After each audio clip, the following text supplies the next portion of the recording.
C'est beau? Deuxième question. Vous aviez, monsieur, une deuxième question, je crois. Oui, deuxième question.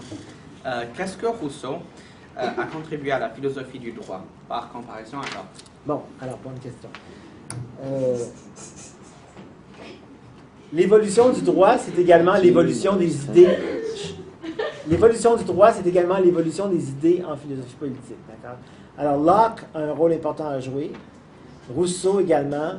Marx aussi. D'accord? Alors, on peut voir une continuité.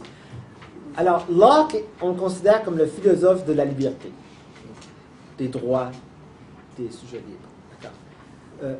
Rousseau, d'accord? En fait, on simplifie, mais quand même, c'est utile pour les fins de la discussion. Rousseau, c'est le philosophe de l'égalité. D'accord? Alors, Rousseau, par rapport à la théorie de Locke, il dit que la société libérale telle que Locke l'envisage, c'est une société où les intérêts des propriétaires, d'accord, ont priorité sur les intérêts des non-propriétaires. En fait, à l'époque de Locke, seuls les propriétaires et les hommes avaient le droit de vote. Alors, quand Locke dit que le pouvoir législatif fait des lois, d'accord, pour promouvoir les intérêts des gens, il parle bien sûr des intérêts de ceux qui votent pour les représentants au Parlement, d'accord? Et ces gens-là sont ceux qui ont la propriété. Donc, c'est presque essentiellement pour protéger la propriété et donc pour protéger les intérêts d'une minorité de personnes dans la société qu'existe le gouvernement, selon Locke. Alors, Rousseau voit ça et, bon, écoutez, il y a une inégalité importante au niveau des richesses entre les propriétaires et les non-propriétaires, d'accord? Et il va anticiper, dans son discours sur l'inégalité parmi les hommes, il va anticiper certaines des théories, certaines des idées de Marx, Marx qui est très influencé par Rousseau. Alors, Rousseau va dire, dans la société industrielle, la société bourgeoise moderne là, qui commence à cette époque-là, Rousseau, c'est au 18e siècle qu'il va écrire. Rousseau dit dans cette société moderne, d'accord, qui en est à ses débuts à l'époque, il y a une inégalité entre les propriétaires et ceux qui ne sont pas propriétaires, entre les riches et les pauvres, et la politique, d'accord, la philosophie politique doit s'intéresser à cette inégalité, d'accord.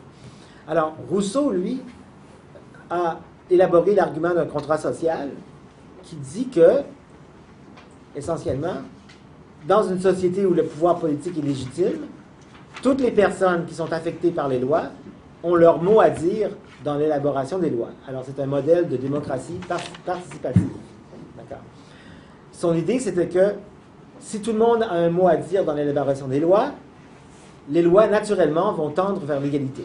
C'est-à-dire qu'on va tendre vers un traitement égal de tous les citoyens, d'accord, par les lois. Donc, Rousseau va ajouter cet élément de l'égalité. Alors, quand aujourd'hui, on a la charte, dans la Charte des droits de la personne au Canada, l'article 15, le droit à l'égalité, ça doit beaucoup à la pensée de Rousseau. Et les philosophes contemporains comme Rawls, Dworkin, d'accord, qui mettent beaucoup l'accent sur l'égalité sociale, l'égalité politique, doivent beaucoup à Jean-Jacques Rousseau. Alors, c'est ça. Est-ce qu'il y a d'autres questions? D'accord. Troisième question. Avant ça, oui. une petite question. Oui. Qu'est-ce que John Locke dirait à propos des inégalités sociales qu'on voit aujourd'hui comme le mouvement de Occupy? Ah oui, bon. Bon, si John Locke se réveillait demain matin, je pense qu'il serait très surpris. Hein? Il serait estomaqué. Mais premièrement, si on mentionnait à John Locke qu'il y avait des inégalités sociales et qu'il y avait de la pauvreté dans la société, John Locke s'y intéresserait. Il ne dirait pas que ça n'a aucune importance. Mais dans sa perspective philosophique, qui était chrétienne, d'accord, la pauvreté, les problèmes sociaux qui en dérivent, d'accord, étaient significatifs, mais c'était aux individus eux-mêmes d'y remédier, d'accord. Alors, ce qui est important à dire par rapport à la question, c'est que pour Locke, c'est la charité, d'accord, la charité qui est une vertu chrétienne, d'accord, par charité, par, on dirait aussi, considération pour les autres, les individus, d'accord, ont le devoir de venir en aide aux démunis. D'accord? Mais ce n'est pas le rôle du gouvernement. Le rôle du gouvernement est limité à la protection de la personne, de la propriété, mais, de la liberté des gens, mais pas à la redistribution des ressources. Ça faisait tout simplement pas partie de l'horizon culturel, intellectuel, philosophique à l'époque. D'accord? Cette idée du rôle de l'État pour remédier aux inégalités, ça c'est un événement du 20e siècle. Troisième question. Quel est le point de vue de Marx sur le libéralisme de l'ordre? Quelle est son importance pour le droit? Bon. Alors, j'ai dit que Marx avait été influencé par Rousseau. Alors, comme Rousseau, Marx s'intéressait à l'inégalité. Il pensait que c'était un problème qu'il fallait résoudre. D'accord? Par rapport au libéralisme de Locke, tout d'abord, Marx a écrit des commentaires sur les nouvelles constitutions, d'accord, qui ont été écrites dans les États américains. D'accord? Donc, Marx écrit à la fin, Marx écrit au 19e siècle. Les États-Unis sont encore un nouveau pays à l'époque. Alors, il y a par exemple la Pennsylvanie, le New Hampshire, je pense. Il y a 5 ou 6 États américains, d'accord, qui ont des constitutions. Alors, il a écrit longuement sur ces constitutions-là. Et ce qu'il voulait montrer essentiellement, c'est que les constitutions américaines représentaient un progrès immense, politiquement, d'accord, en ce qui concerne la protection des individus. Un progrès immense par rapport à ce qu'on avait avant, par la proclamation de certains droits importants, d'accord, le droit de la liberté d'expression, le droit à la pratique de sa propre religion, la liberté de conscience, la liberté de religion. Alors, ces aspects-là étaient très importants, le droit de contrat, le droit de faire du commerce. Donc, c'était des mesures, d'accord, qui favorisaient le libre exercice par les individus de leur capacité. Bon, ça favorisait la liberté des individus par rapport à ce qu'on avait avant. Cependant, c'était des libertés, alors les libertés formelles, d'accord, inscrites dans la Constitution. Ces libertés formelles-là étaient, dans la pratique, significatives seulement pour une minorité de personnes. D'accord?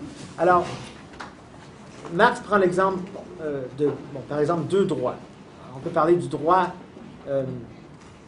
à la liberté de religion et le droit de faire l'achat et la vente dans le marché, d'accord, le marché, le libre marché.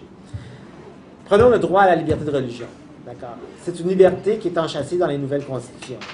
Mais qui, dans la pratique, peut vraiment jouir de ces libertés-là, de cette liberté-là? C'est les gens qui ont le temps, d'accord, le loisir de s'exercer à la pratique de leur religion. Ça exclut toute une foule de gens qui travaillent dans l'économie industrielle. D'accord? Donc, c'est une liberté strictement formelle, pas substantielle. Également, le libre-échange de la vente et des services.